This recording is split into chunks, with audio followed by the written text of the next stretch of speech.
안녕하세요, 노대표입니다. 반갑습니다 여러분. 오늘은 경매 시간입니다. 경매 용어를 우리가 계속 배워봤잖아요. 이제 경매 용어도 거의 다 여러분 이제 배워가고 있고요. 몇 개 안 남았습니다. 자, 조금씩 쫓아오다 보면 여러분들도 경매 고수가 될 수 있습니다. 자, 노대표TV 시작할게요.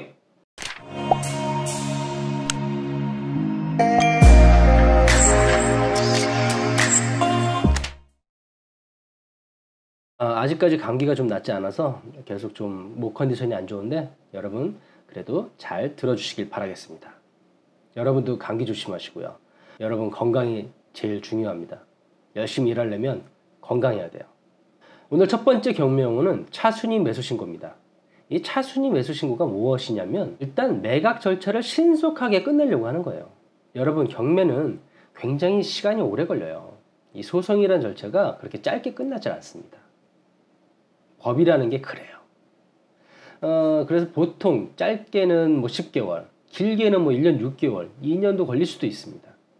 그래서 경매가 이렇게 길게 진행이 되는데 한번 입찰을 했다가 낙찰을 됐는데 이게 잘못되면 또 길어지잖아요. 그래서 2등을 만드는 거예요. 2등. 낙찰자가 1등이잖아요. 2등도 만드는 거예요. 낙찰자가 낙찰을 받고 잔금을 내질 않을 수도 있어요.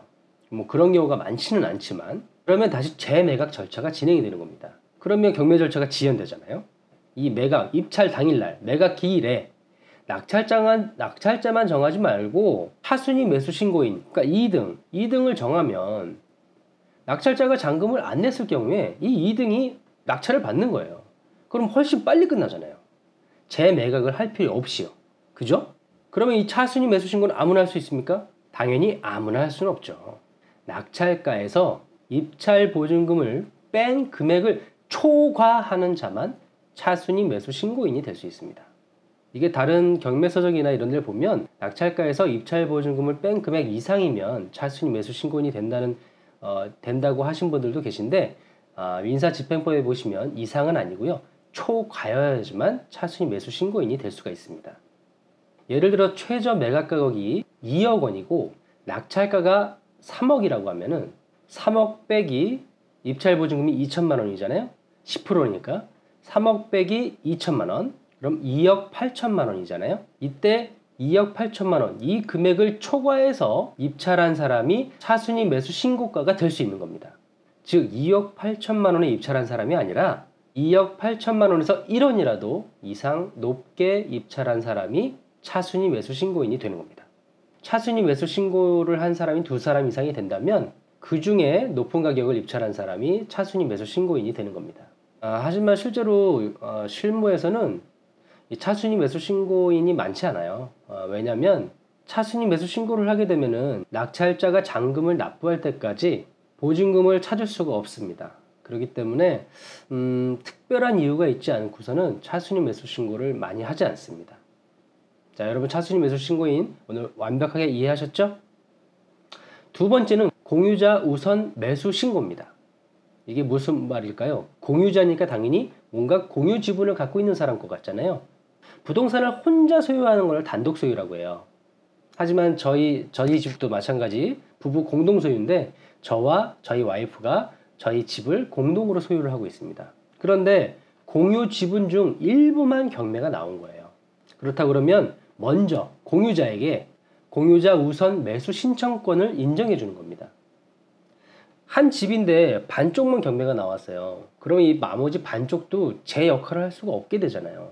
한마디로 찐따가 되는 거잖아요. 땅도 마찬가지 애매하게 반이 잘려나가면 이게 이상한 땅이 돼버리거든요. 그럴 때는 공유자에게 우선 매수 신청권을 줘서 제 모양, 제 역할을 할 수 있게끔 더 만들어 주는 거죠.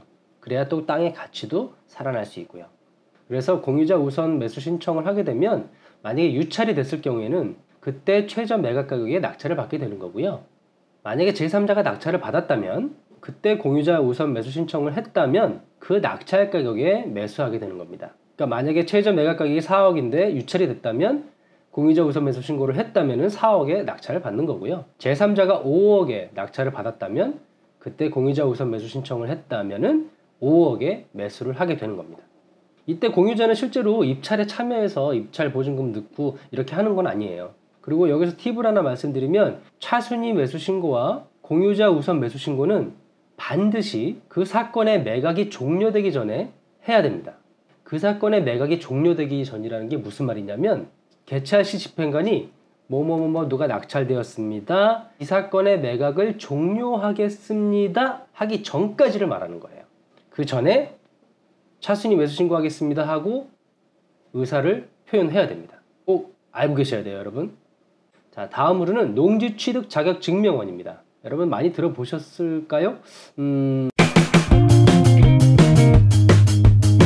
경매에 입찰하는 사람들이 꼭 봐야 되는 서류가 있어요. 바로 이제 뭐 한마디로 상품 설명서죠. 매각 물건 명세서. 그러니까 매각기일 7일 이전부터 이제 볼 수 있는데요. 거기에 특별 매각 조건이라는 게 있을 수가 있습니다. 거기 자세히 보시면 농지 취득 자격 증명이라고 써 있을 때가 있어요.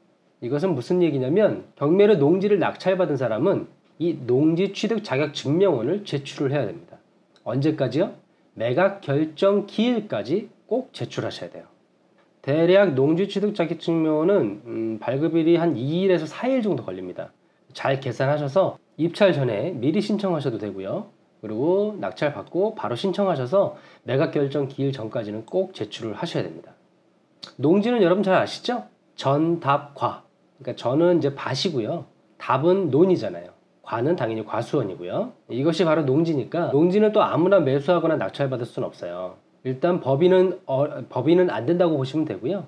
그러니까 개인이나 영농법인이나 영농조합 등이 낙찰을 받을 수가 있습니다. 그럼 이 농지취득 자격증명원은 어디서 발급받는 걸까요? 서울은 당연히 각 구청에서 발급받으면 되고요. 부천시나 의정부 같은 경우에는 시청에서, 진안군이나 웅진군 같은 경우에는 읍사무소나 면사무소에서 발급받으면 됩니다. 최근에는 민원24에서 농지취득 자격증명원을 이제 온라인으로 발급받을 수 있기 때문에 직접 가시지 않으셔도 돼서 굉장히 편해졌습니다. 그래서 공인인 인증서로 본인을 확인한 후에 농업경영계획서나 해당 필요서를 첨부하시면 해당 지자체에서 영농계획 심사를 거친 다음에 최대 4일 이내에 발급을 받을 수가 있습니다. 그래서 이제는 농지취득 자격증명원을 발급받으시러 직접 시군구청에 가실 필요는 없고요. 민원24를 통해서 온라인으로 발급받으시면 됩니다. 공인인증서만 있으면 되고요. 접수 절차는 PC에서 들어가셔가지고 민원24에 접속하신 다음에 농지취득을 검색해 보세요. 그리고 정보 입력하고 파일을 첨부하시고 신청 버튼을 누르시면 되겠습니다. 이때 수수료는 1,000원입니다.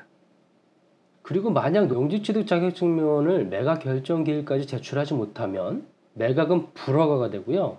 입찰 보증금도 몰수가 될 수 있습니다. 그러니까 반드시 농지를 낙찰받으신 분은 농지취득 자격증명원이 꼭 나오는지를 미리 입찰 전에 확인을 하시고 진행을 하셔야 되겠습니다. 오늘 경매용어 시간 잘 들으셨는지 모르겠네요. 다음 시간에 또 다른 정보를 가지고 여러분들에게 찾아오도록 하겠습니다. 여러분도 감기 조심하시고 노대표TV 다음 시간에 찾아오도록 하겠습니다. 감사합니다.